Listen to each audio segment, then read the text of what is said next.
Biggest match of the season. It looked like the Chicago Fire were well on their way to 3 points and a 1-0 victory, but then Adam Moffat and the Houston Dynamo strike in the 90th minute. With Kevin Egan, I'm Dan Kelly. Welcome you back to the broadcast booth. And Kevin, it's so disappointing, and it's a draw that kind of feels like a loss because you could see the 3 points ahead, and you could also kind of see Houston coming there in the final 15 minutes. It hurts. It hurts for many, many reasons. One, because the Chicago Fire was on the cusp of a playoff position and finally breaking into that top 5. Two, because the Chicago Fire had so many gilt-edged chances to go 2-0 up.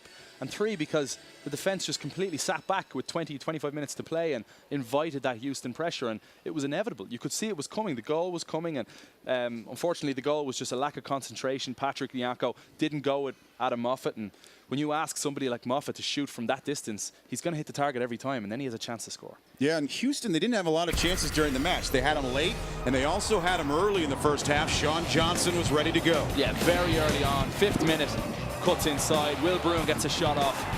Sean Johnson, wonderful save. Too easy to get through. Very porous Chicago Fire backline in the opening few minutes. Dilly Duca with his wonderful vision, ball over the top. Chris Robb felt he was fouled here.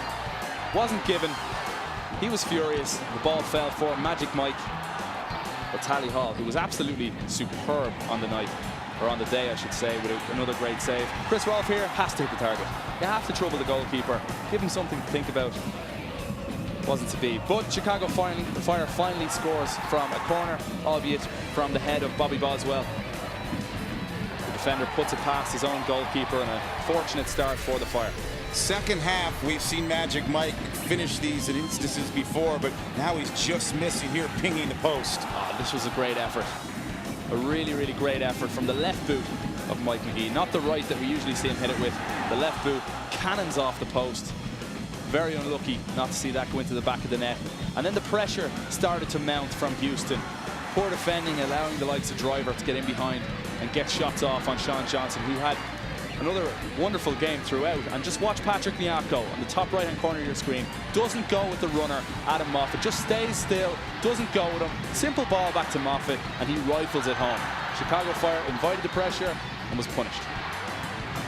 Moffat, the rocket, even Sean Johnson can't get his fingertips on that.